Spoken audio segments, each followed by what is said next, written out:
Welcome to Toastmaster Time, the show that has everybody talking. I'm Ashley Harkness, your host for tonight. With our chief judge, Trish Gray, we're conducting a very special Toastmaster Time show.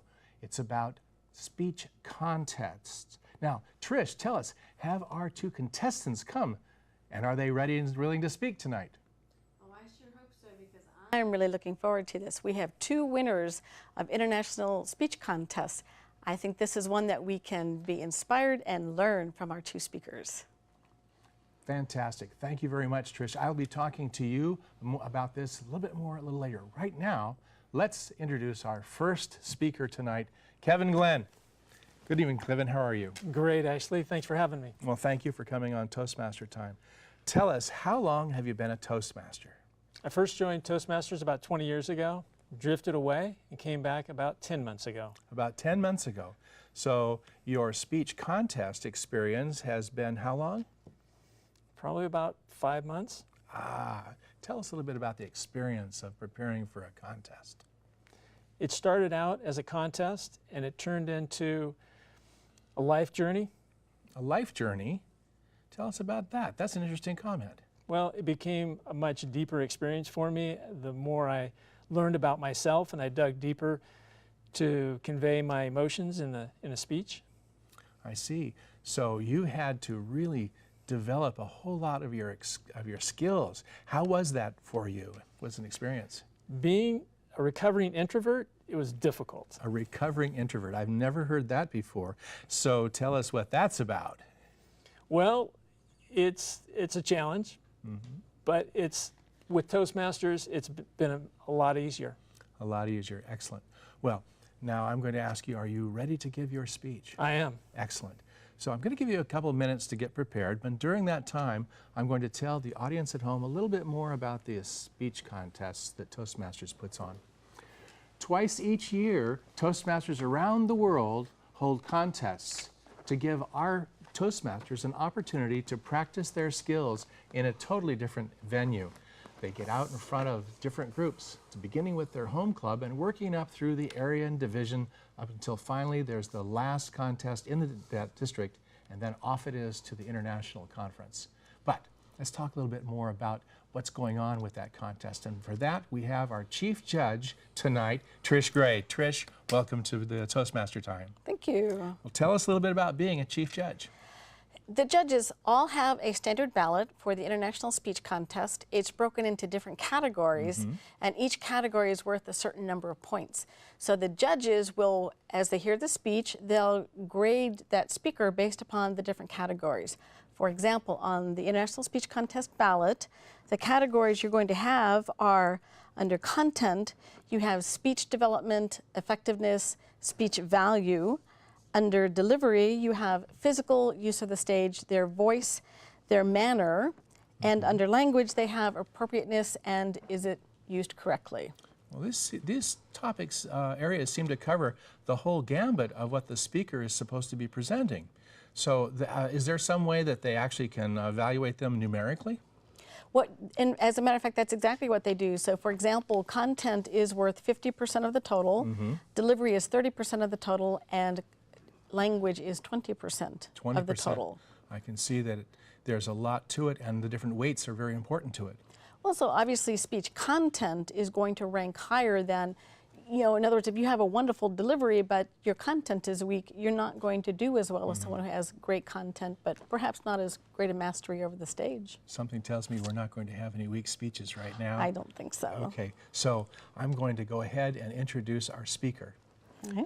Our first speaker tonight, Kevin Glenn. Why not? Why not Kevin Glenn?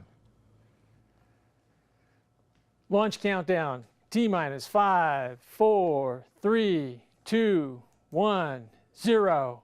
We have liftoff. It was 1962. I was a young boy watching John Glenn soar into the sky. It was at that moment my dreams first took flight. Even at an early age, I learned the power of exaggeration. John Glenn, Kevin Glenn. Well, if my impressionable friends drew the wrong conclusion, who was I to correct them? friends, and dreamers of all ages, do you recall that moment when your dreams first took flight? When fantasy was your reality? I do. I wanted to be an astronaut. I wanted to soar into outer space. I still do. But so far, I haven't come close. Well, not exactly. As a young adult, I was given a chance, not to soar into space, but to plummet down from it. I figured what goes up must come down. So when I got asked if I wanted to go skydiving, I figured half a flight, better than none. So guess what I said? Why not? I was so excited when I went to my father and said, "Dad, I'm going skydiving." He responded just as enthusiastically with a lengthy list of why nots. But I was undeterred. The big day arrived. After 4 hours of basic training, I got the question I wasn't expecting. "You want to be the first out of the plane?"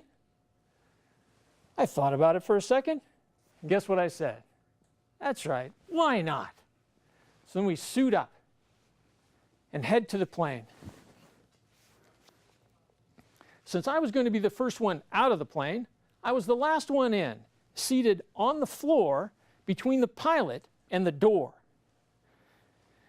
Many other skydivers sat right where I was. Some had left inscriptions on the dash.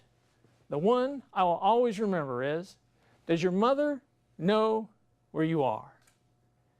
We take off and bank over. I look out. Wow! Pilot looks at me. "You ever been in a plane before?" "No, this is cool." We continue to climb until we reach 2,000 foot elevation, and the pilot tells the jump master, "We've arrived." There's a click and a mighty whoosh. The side door swings up and a burst of cold air enters the cabin, taking your very breath away and almost your lunch. I was shaking like a leaf. My heart was beating out of my chest. You would have thought I was about to give my icebreaker speech. Jump master looks at me. "Kevin, are you ready? Take your position." I swing my legs outside the plane and look down. Holy moly! The Earth is so far away. Suddenly, I had my answer to that question. Why not? I slowly climb outside the plane, holding onto the strut, looking at the jump master for the final all clear. He gives me the signal and I jump. And for a few glorious seconds in my life, I realized my childhood dream. I felt like an astronaut. I was, for a moment, living a glimmer of my dream. In 1961, President Kennedy dared to dream when he declared, "This nation should commit itself to landing a man on the moon and returning him safely to the Earth." Returning safely to the Earth was my primary inspiration at this moment. I wouldn't be plummeting to Earth at such a rapid pace if it hadn't been for John F. Kennedy. Nor would Neil Armstrong have ever uttered those immortal words from the moon, "One small step for man, one giant leap for mankind." So what does Neil Armstrong walking on the moon, John Glenn orbiting the Earth, and Kevin Glenn plummeting to Earth all have in common? They all began with a dream. Not just any dream, but a bold, daring, and previously unimaginable dream. Have you ever had a dream so bold, so daring, and for most people, it was unimaginable? Have you ever failed to take action because others could not envision what you had so clearly dreamed? Have you ever been swayed by fear or doubt when you have dared to ask why not? As you may safely assume, my parachute deployed and I returned safely to the Earth. John F. Kennedy's most famous phrase begins, "Ask not. I contend all of your hopes, your desires, and your dreams begin the moment you ask, why not?" Well, Trish, there we have it, huh? Dream big. What do you think about that? As a contest speech, what are your comments?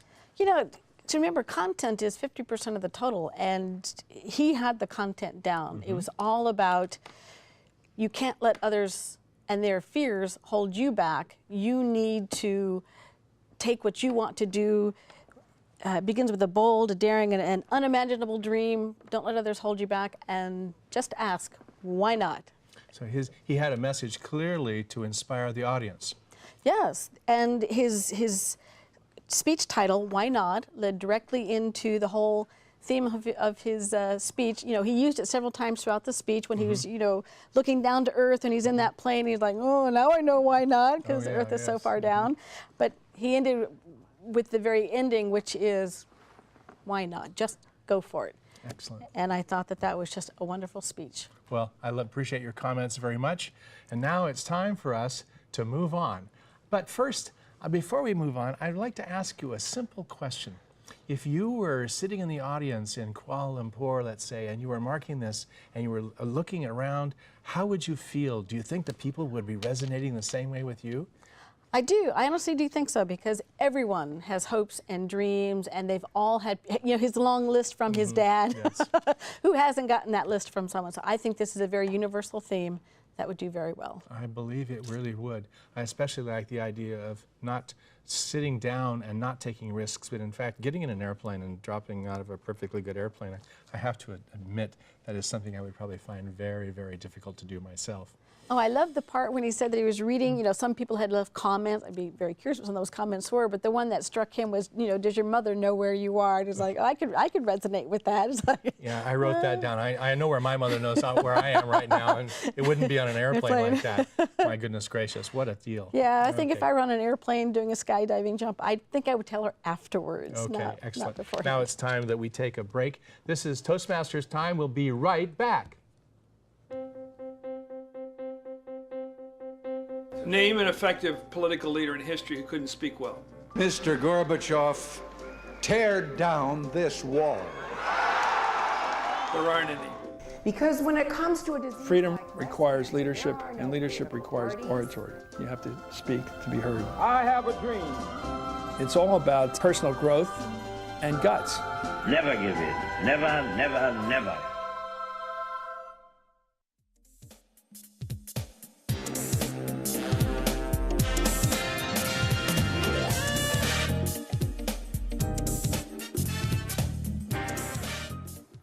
Welcome back to Toastmaster Time, the show that has everybody talking.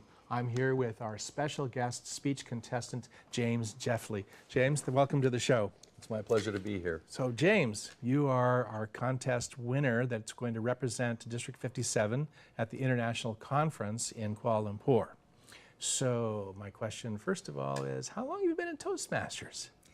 I joined Toastmasters in October of last year. October of last year, before Halloween? Yes. Oh my goodness gracious, what a treat it was for you. A trick and a treat. So how much speaking experience have you had in your life?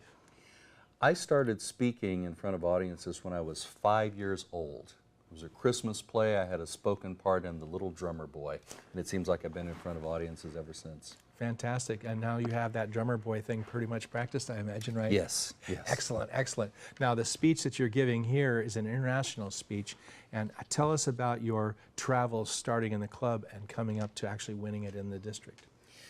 It's really been quite an experience. I decided I would participate. I haven't done any competitive speaking since high school.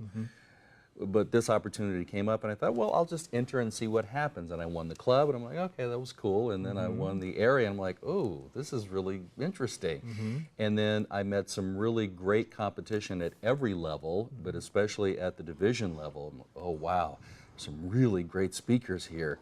And I won that, and I thought, oh, this is getting really interesting now. And then I made it to district, and just outstanding, top-notch talent there, and I'm very honored to be the representative.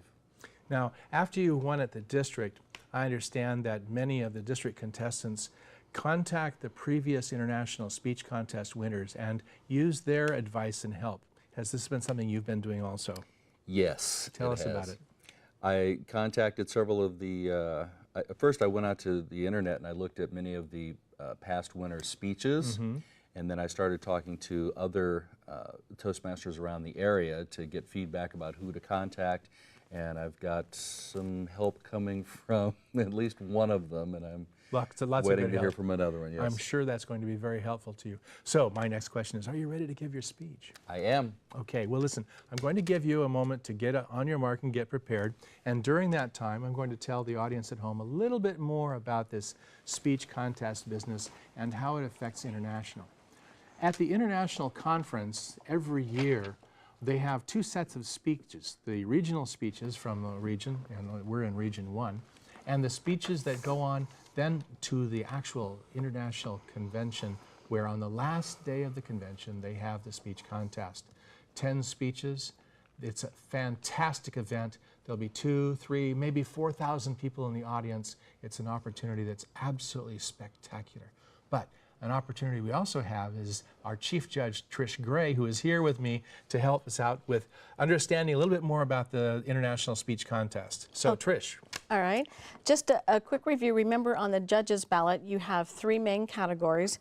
Delivery is 50%. Whoops, I'm sorry, take that back. Content is 50%. Okay. Delivery is 30%, and language is 20% of the total that they're scored on the judges' ballot. Okay, well, when you're looking at the judge's ballot, is there any one particular area that you feel is perhaps most difficult for a judge to assess? I think it's very subjective when you talk about speech value, because when you're talking about speech development, does it have an opening, a body, a close? That's, to me, fairly cut and dried. But speech value is you have to justify your purpose for speaking. You have to say something that will have value with your audience, and especially speaking from an international audience, because Toastmasters is an international organization. How can you say something that relates to someone in the United States versus India versus China versus the Middle East? That, I think, means you have to really work on universal concepts. I believe that that is something that's very doable, and I imagine we're going to hear about it right now. So it's time for us to introduce our speaker. Please help me welcome James Jeffley. Dial it up, James Jeffley. I often marvel at how much we all have in common. We all like speeches, good ones. We're all members of the same race, human. And we all want to have, do, or be something a little better, something a little more. Isn't that right, Madam Judge, fellow Toastmasters, and viewers at home? How many of us want to dial some part of our life up to a higher level? Turn and face someone right now and say to this person with power, clarity, and conviction, up yours. Let me explain. In addition to being a coach, trainer, speaker, and author, I'm also a minister. I'm known as Reverend Up. And when I say up yours, I don't mean that as an insult. I mean it as an invitation to raise every part of your life up to a higher level of peace, a higher level of prosperity, a higher level of achievement, a higher level of consciousness. And if this is where leaders are made, and we're going to tackle some of the problems out in the world, we all need to up ours. I take the philosophy of up seriously. If I still drank soda, my beverage would be 7-Up. If I shipped packages, they would all go UPS. I'd get my theme music from James Brown. Get on up, get on up, get on the scene, like a speaking machine. I take the philosophy of up seriously. That's why I joined Toastmasters. I wanted to up my speaking skills. Even after years of preaching, teaching, coaching, and training, there's still things I want to learn. There's still things I want to improve. I lead a varied and interesting life with friends, family, colleagues, playing music, working in different spiritual communities, among the other things that I mentioned. And, believe it or not, there are times when Reverend Up is actually down. There are times when I experience fear, doubt, anxiety, betrayal. I've experienced loss. I've lost money, opportunities, relationships. I've lost pets. I've even lost a child. So believe me when I tell you, I have experienced my own version of the dark night of the soul. And through all of that, there have been a few things that I could consistently turn to help lift me up from a down place. They don't fix my problems, they just put me in a different state from which I can better deal with them. And I want to share 3 of those with you, and perhaps they can be of some service to you. The first place I usually turn to is nature. When I'm feeling down, there's a voice inside that says, get outside. And when I go outside and connect with the higher vibration that is nature, in that moment, I feel calmer. In that moment, I look around me and I don't see any conflict. The grass isn't fighting with the trees and the birds aren't arguing with the bees. And if the pines are whispering, they're not saying anything about me. And even if it's cloudy, I remember all of those plane trips that I would take. We would start off in the rain, and after a few moments, the plane would make its way above the clouds, and after a while, there it was. The sun was always shining. And that serves as a reminder to me that I too must rise above my cloudy circumstances. The second thing I'll do to up mine is I'll get more sleep. Sleep is important. It's not just a luxury, it's a necessity.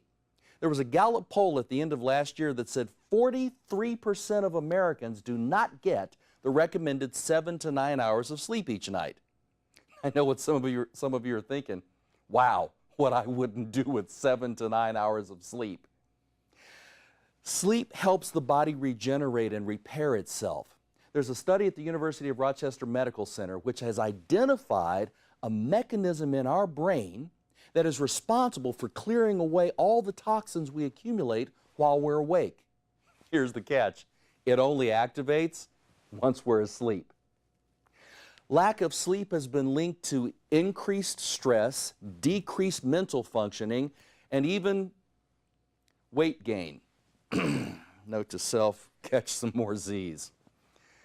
A third thing I'll do to bring myself back up is I will limit my exposure to negative people and negative ideas.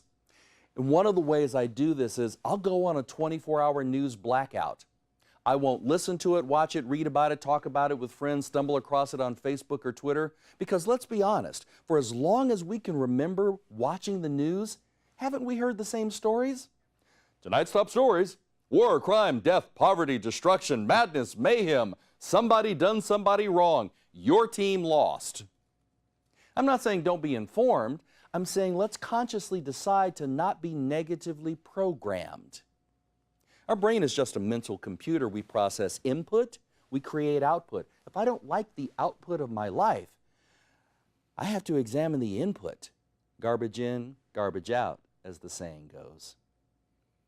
One other thing I'll do is I will surround myself with positive, motivating, uplifting people. People who are making things happen in their life and making me smile while I watch them. Now, if you don't have anybody like that in your life, I would invite you to go get some people like that and bring them into your life. As someone once said, if you can't change your friends, change your friends. Ladies and gentlemen, I want you to think of one part of your life that you would like to dial up to a higher level. And then I'd like you to think of one step that you can take right away to begin that journey. I'm not saying change is easy. It rarely is. What I'm saying is if you want to have, do, or be something better, you've got to begin by doing something different. And don't do it alone. No one succeeds alone. If you really want to make the most of this, bring someone else along with you. The two of you can change together. Because remember, if everybody helps, everybody wins. I said at the beginning we have a lot of things in common. Here's one more. We all have had the power to make our lives exactly the way they are. We all have the power to make our lives exactly the way we want. Ladies and gentlemen, it's your life. Up yours.